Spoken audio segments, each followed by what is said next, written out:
Welcome to Central Bank Central. I'm Kathleen Hayes.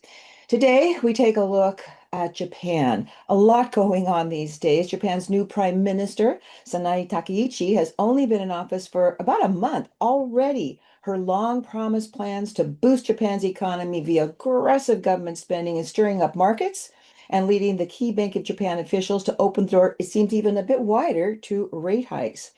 At the same time, the yield on longer term JGBs hit their highest levels in more than 20 years on Friday. This in a week that started with a big meeting with Governor Ueda from the Bank of Japan and the new Prime Minister. The yen hit its lowest level since January. So I'm very happy to be welcoming to Central Bank Central today for his very first time Mark Farrington.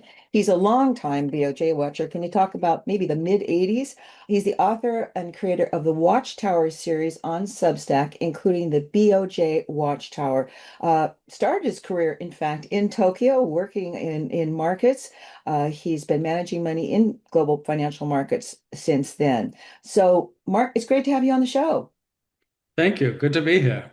Wow. Well, a great time for you to be doing what you're doing and starting this BOJ Watchtower when, we had so long for under Governor Kuroda. That was a very big transition. In fact, a lot of people are still talking about for the BOJ is normalization from extraordinary monetary stimulus to where Governor Ueda is now. He wants to normalize inflation rising, et cetera, et cetera. So when you take a look at the beginning, this first month, where is where is Takaichi? Where's the new prime minister now? And how would you categorize or describe what she's accomplished so far? What's the big challenge in front of her? I guess she would, her friends or inner circle would be, congratulating her on, resurrecting Abe economics in her new form because they pushed through a very large supplementary budget, and she's, updated all of the organizations that Abe had created to help him implement the three arrows. So she's rebranded it as the three pillars, but it's essentially, focusing on this industrial policy third arrow that Abe didn't have a chance to finish. And she's got to work on that straight away. So I think she would be happy with that as an achievement. As a as a potential failure is that it hits the market at a time when everyone is worried about limited fiscal space, when everyone is concerned about the BOJ being so far behind the curve, and inflation, continuing to overshoot the target for almost 4 years now. So the market's not in the mood for the first two of Abe's arrows, and it wasn't made very clear by Takaichi that she's going to pay respect to that. So, following on a bit more on the fiscal stimulus and the package, certainly the size of the package that she's put on the table, is it too big? How would you describe this? And in terms of politics, how easy is it going to be to get it completely through? Is that a done deal? Yeah, it's definitely too big in my opinion, and I think the markets sent that message back to Nagatocho as well. As you mentioned, bond yields up to new highs, 3.4% on the 30 year, and the 10 year at 1.8%. Japanese yields are now above Chinese yields. Japan is not the low yielder in Asia anymore. And even the stock market is down 7-8% since earlier in the month. So the market considers it to be too big, in my opinion. It's the largest supplementary budget since COVID. And so you have to ask yourself, with corporate profits at historical highs and the Nikkei at historical highs and GDP more or less on trend, why do you need the largest supplementary budget since COVID? So I think that's been the feedback to it. And you're right, she doesn't even with the coalition, they don't exactly control both lower and upper branches of parliament. So there will be pushback by the opposition, and hopefully it will be streamlined. The budget started out at about 65 billion and then ended up doubling in the course of a week after a series of meetings. So reducing it by 10-20% would be taken positively by the market and also potentially show the rest of the parliamentary opposition parties that that Takaichi can work with them. So in terms of there's a lot of again a lot of pieces of this puzzle, a lot of places to jump around, but I'm thinking also of Yeah. this past week when we had at least two board members, BOJ board members, looking at what's going on and suggesting that they're very open, at the very least, to starting to tighten policy. And of course, that's what people been talking about for a while. I mean, before Yeah. Takaichi got elected, I think there are many people still saying, hey, the October BOJ meeting might be live. Um, and that's this pushback from the BOJ, or push forward, maybe I should say. How do you interpret that? What is the BOJ trying to say, and to what extent can they move forward? Yeah, you're right on that. So the case for rate hikes was pretty much in place in September, in advance of the September meeting, and we even all reacted to Governor Ueda's speech that he gave at Jackson Hole, where he was emphasizing that the labor shortage is actually now a source of inflation, regardless of the pace of growth. And also, the IMF had revised up growth, and most people who had overreacted and reduced their growth forecasts in the April-June quarter following the tariff shock, they had all reversed their forecasts and taken that little dip in demand out of the forecast. So inflation had been revised up. And growth had been corrected since Q2 before the September meeting. And as a result, we've had two meetings back to back with two dissenters. And that's never happened in history for the BOJ. I mean, at least two dissenters for tightening. There has been dissensions for easing back in the early days before QE, but in terms of tightening, it hasn't happened. So that should have carried more weight. Ueda didn't exactly give enough airtime to that, in my opinion, in his press conference after the October meeting. And also, as we've seen, a third board member this week give a speech, Koeda, the newly appointed board member in April. She has made it very clear that she's willing to vote for a rate hike in December. So now we have potentially three board members on record to raise, and yet Ueda's not signaling, which is what the market is waiting for. Well, how did you take his message coming out of his meeting with Takaichi? I believe that was what, the beginning of the week. Uh, he seemed, if you could just from a very great distance say, he seems a little tentative. He's doesn't want to be, he kind of wants to agree with her at the same time, keep the door open for the BOJ. You've been watching these government officials, Bank of Japan officials for decades. Yeah. How does he seem and sound to you right now? What is his position?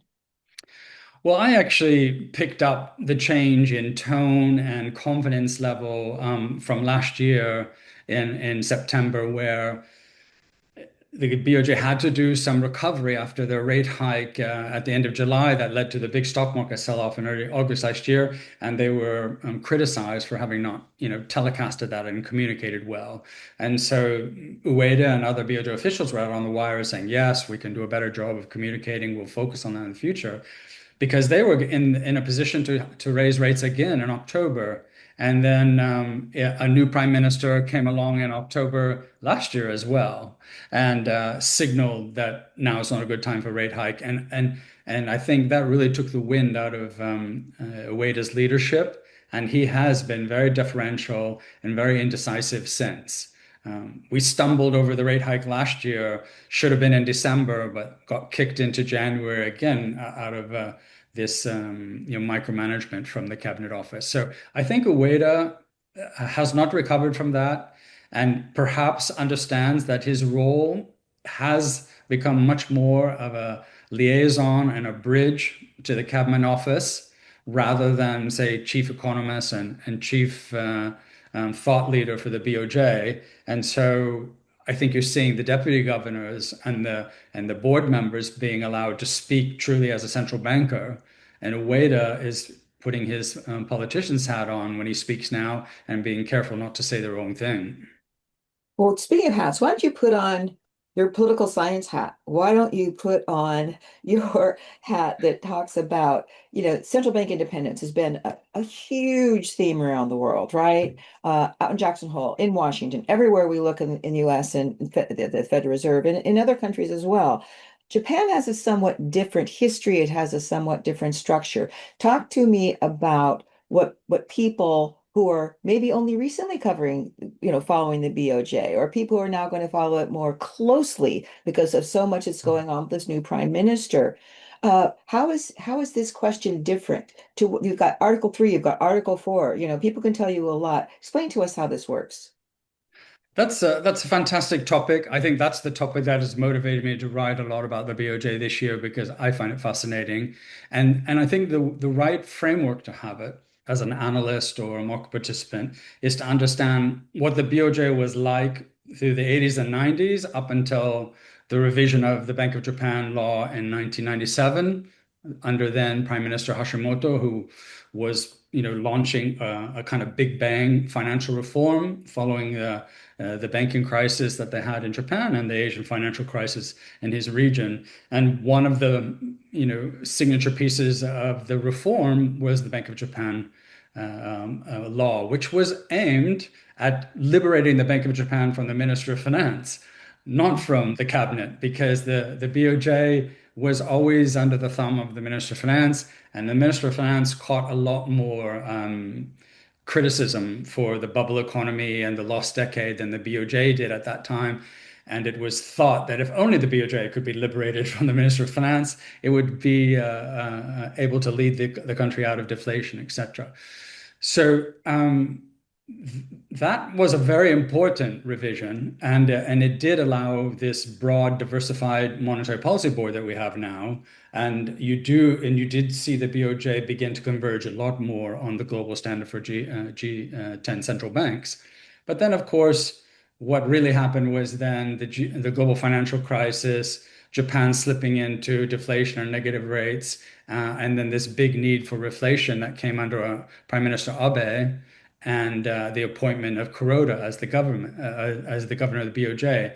That sort of 10-year period where Abe economics and the three arrows were being promoted, and Kuroda as the governor completely altered everything that was meant to be achieved by that revision of the BOJ law back in 1997 and this convergence on global best standard, if you can use that term for global central bankings.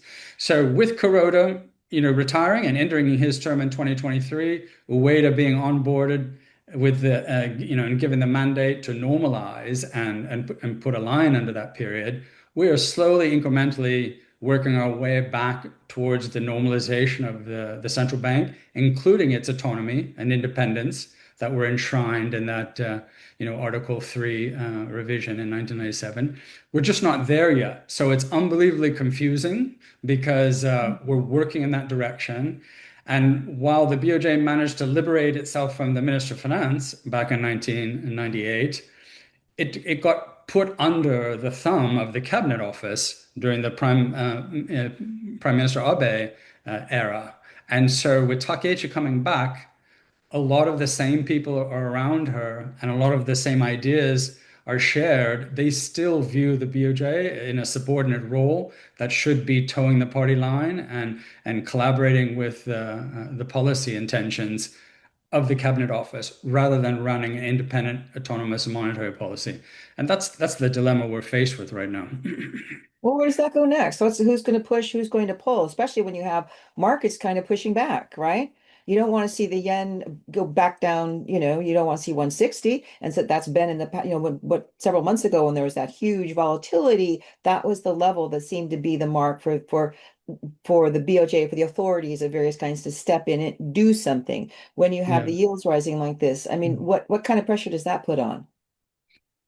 Well, if you had an extremely strong, sort of stubborn character as the BOJ governor, you would be seeing a lot of verbal pushback from him, but that's not Ueda's style. He's a soft-spoken, academic intellect who, prefers to do his work quietly in the office, not in front of the camera or pounding the table in meetings.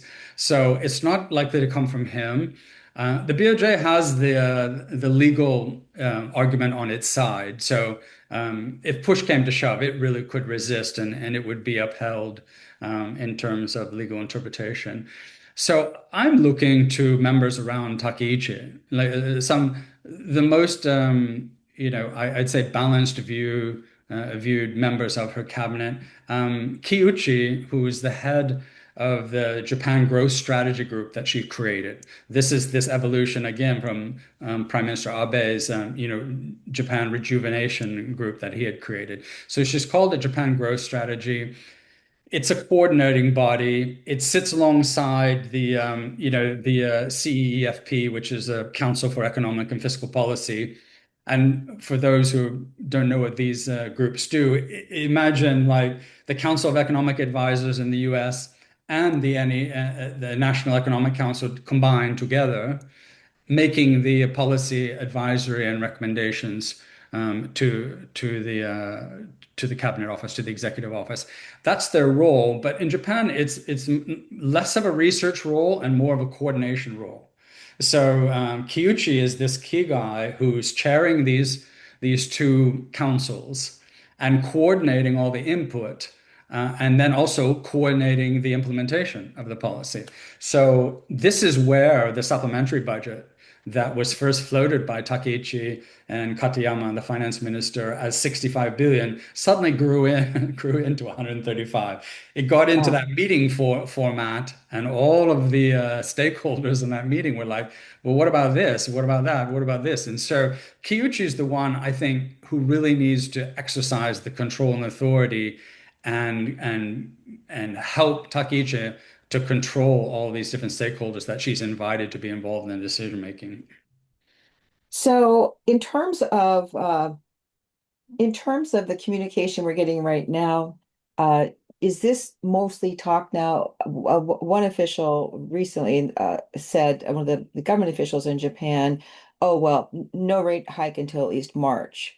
Yeah, And again, we have BOJ board members looking at inflation, looking at these, and maybe even inflation expectations, right? If that's becoming a problem, yeah. and how that's then going to is Governor Ueda's caution and somehow maybe call it diplomacy, I'm not sure, to move going to be what prevails, do you think? Is there any chance that, I mean, should markets just forget about it? You're really not, you're no chance of seeing any kind of moves unless something happens more dramatic, like the fact that the yen's been hit hard. I think it's bounced back a little bit over the past 48 hours, but is Yeah. that something you've watched? What would you tell your clients? What are you saying on the BOJ Watchtower? What should we expect?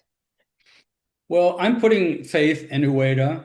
I would say I've known Ueda for a long time, particularly during his first term as a monetary policy board member back in the sort of 1998, 2005 period, where he was the architect of the QE strategy and a lot of these intellectual leaps that the Bank of Japan needed to make. He's quiet and diligent and convincing over time. So I think he's playing his role, which when he attends these coordination meetings with the cabinet office, he's essentially the country's chief economist. His job is to tell them this is the state of the economy. His job is not to tell them what policies to do. So he's there when anybody has a question about inflation or growth outlooks or risk from America, then they turn to Wade and say, please, what do you think? So that's his role and his purpose for being there. But what he needs to do then is to quietly explain each time he's called upon to speak to all of the politicians and bureaucrats that you have a much better chance of getting what you want, which is fiscal stimulus, innovation, industrial policy, and reform if you don't blow up the financial markets, and that the way to do that is a modest fiscal spending in a scenario where, Japan already has the lowest sovereign rating within the G10 and the yield curve. I mean, 30-year yields are not just high, they've been selling off every day for 11 days in a row. So he needs to warn them that, this can get out of control. And so let us anchor inflation, let us anchor the yield curve, and let us anchor inflation expectations by normalizing. and that will have absolutely nothing negative to impact your strategy on industrial policy. So this message needs to be communicated because there's too much of this old thinking where Abe's thesis was you need monetary policy, fiscal policy, and industrial policy all pushing on the accelerator at the same time in order to get an outcome. Now the message has to be we're neutral on monetary and fiscal policy, and all of the acceleration is on industrial policy and reform. And that message is not yet clear amongst the cabinet. Do you get any sense that talking to yourself, maybe whatever she's pushing for initially, that she may be ready to see that that's the kind of compromise or the kind of agreement she's going to have with the BOJ, have to have with away than these other teams? Yes, I think she needs to believe it, and she might be one of the first. I think she trusts Katayama, the finance minister, very much. You know, she promoted her and put her in this position as the first woman finance minister along with her. They were both young prodigies under Abe together, and so they've kind of come up together. Um, and I think she's counting on her to cover the market risk and inform her whether it's bad or not. But like I said, I also think some of the big picture leadership roles like Kiuchi, who's coordinating body, he needs to get that point for sure. And all new presidents or prime ministers are overconfident until they get massive pushback. We saw that with the Trump administration. After Liberation Day, the markets gave them a proper whacking, and then suddenly some of the louder voices from Trump's administration were missing, and Treasury Secretary Bessent was out in front speaking and soothing and calming the market. So we're gonna have that same response with Takaichi, not only in the finance area, but you see already in foreign policy area with the comments about Taiwan, etc. So, you know, it's baptism by fire when when you're put into the office as a prime minister, and she will learn and she will adjust. Well, I'm glad you mentioned foreign policy because that's one of the things I wanted to ask you in terms of the economy for Japan and the outlook for thing. I mean, China telling tourists not to go to Japan. Does that affect growth? I remember under Abe, I believe it was when he decided to speed up the tourism right into Japan. That's been a very Yeah. big factor for growth. And is this a threat, a real threat, do you think, from China to Japan, or is it just kind of a soft economic jab? How do you look at that? Well, I have to say, like this year, 2025 might go down in history as one of the worst years for China policy execution. We were using the term, you know, own goal when China, you know, announced all the export controls on critical minerals because that just pushed the world into consensus on the risks of dependency, and it completely supported the Trump administration's view. And I think earlier in the year, the efforts to sort of wrestle control of the global south from, you know, India and Brazil and other members like that, and catering too much to the Russian message in BRICS led to subdivisions within BRICS. And then now the way they're responding to Japan and Takeichi's comments, I think is also another own goal because there's a backlash against excessive immigration in Japan right now already. The fact that the Chinese are going to voluntarily cut their quota will be only cheered on the streets of most of the over demand locations in tourism. But I think like you know offering to put back the seafood imports and then cancel them, that's going to have a negative fact. I've seen a lot of comments from businessmen saying we're just not even going to try anymore. I mean, China is just too unpredictable and unreliable as a trading partner. We can't build our business strategy around them. Now, interesting, that's the kind of criticism that everybody likes to make about Trump and the announcement of Trump policies. But this is what the Japanese are saying about China. You know, we cannot safely build a business strategy around China anymore because they're just too unpredictable. And so I actually think it's, you know, Takaichi just has to weather the storm. I would flag that I consider that mistake that she made as evidence that there are too many powerful voices in her cabinet at the moment which need to be dialed down because it looks very much like it was, you know, Kihara, her cabinet secretary, who Okay. would have been pushing this line of speaking. as an extreme, ultra right hawk within her cabinet, but someone she relies on and depends on very much. He needs to be dialed down in terms of his language, and it will Right. then trickle down to her dialing down her language. And I think the Okay. same will happen on the economic side. If those around her say we really need to pay respect to the markets and dial down our tone on fiscal easing fiscal policy, then she will start to replicate that language. So I don't blame her specifically.